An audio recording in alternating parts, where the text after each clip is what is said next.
வணக்கம். இன்றைய தினம் பரிகார ஸ்தலங்கள் பகுதியிலே சென்னை காளிகாம்பாள் கோவில் பற்றிய தகவல். இவ்வாலயத்திலே அம்பாளுக்கு முன்பாக ஒரு அர்த்தமேரு ஒன்று இருக்கிறது. மகாமேரு, அர்த்தமேரு, ஸ்ரீசக்கரம் இவை மூன்றும் வேறு வேறு. மகாமேருவிலே பாதி இருக்கும் அர்த்தமேரு. ஸ்ரீசக்கரம் என்பது அதன் அவுட்லைன், யந்திரம். ஸ்ரீசக்கரத்துடைய ஒரு ப்ரொஜெக்டட் வெர்ஷன் தான் மகாமேரு, அர்த்தமேரு. இந்த ஆலயத்திலே காளிகாம்பாள் சந்நிதியிலே கர்ப்பகிரகத்திலே உள்ளே அர்த்தமேரு பிரதிஷ்டை உண்டு. ஆகவே இங்கே சாக்த முறைப்படி ஸ்ரீவித்யா கிரமப்படி பூஜைகள் எல்லாம் நடைபெறுகின்றன. பூஜை செய்பவர்கள் சிவாச்சாரியார்களாக இருந்தாலும் ஆகமம் பயின்றவர்களாக இருந்தாலும் அவர்களும் இங்கே அந்த ஸ்ரீவித்யா கிரமம் என்பதை பின்பற்றுகின்றனர். காளிகாம்பா கோவிலிலே இருந்த சிவாச்சாரியார் பெரியவர் ஒருவர் இருந்தார், அனைவருக்கும் தெரியும். அவர் தினசரி இங்கே அமர்ந்து கொண்டு லலிதா திரிசதி பாராயணம் செய்து கொண்டே இருப்பார். இந்த கோவிலுக்கும் காஞ்சி காமாட்சி கோவிலுக்கும் ஒரு தொடர்பு உண்டு.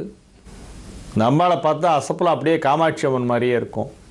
அதே மாதிரி திருவண்ணாமலை அண்ணாமலையார் கோவிலுக்கும் இந்த கோவிலுக்கும் ஒரு தொடர்பு உண்டு. இங்கும் அண்ணாமலையார் சன்னதி உண்டு. அண்ணாமலையார் கோவிலிலே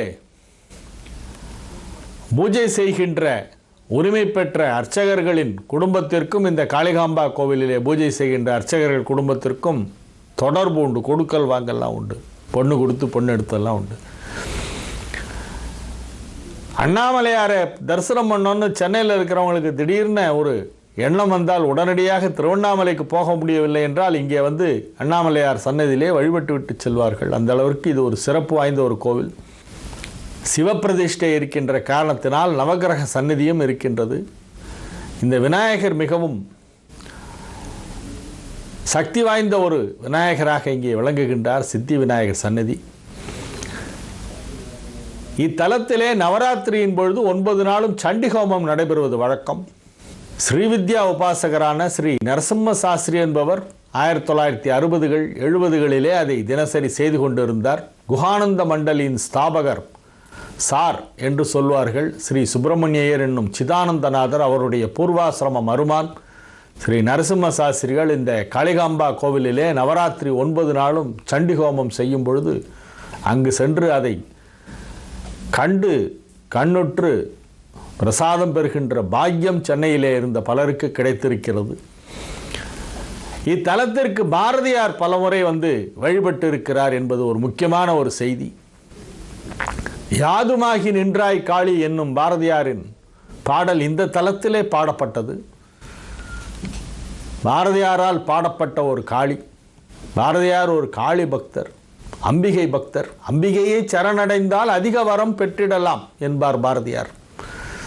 எல்லா சாமியை பற்றியும் பாடியிருக்கார். அவர் கண்ணன் பாட்டு பாடியிருக்கார், பாஞ்சாலி சபதம் பாடியிருக்கார், விநாயகர் நான்மணி மாலை பாடியிருக்கிறார், முருகன் பாட்டு, ராமன் பாட்டு என்றெல்லாம் எல்லாமே பாடியிருக்கிறார். ஆனால் அம்பிகையை சரணடைந்தால் அதிக வரம் பெற்றிடலாம் என்பது பாரதியாரின் வாக்கு. அந்த பாரதியார் அப்பொழுது சுதேசமித்ரன் என்னும் ஒரு தமிழ் பத்திரிகை இருந்தது. அதிலே பணியாற்றி கொண்டு இருந்தார் துணையாசிரியராக.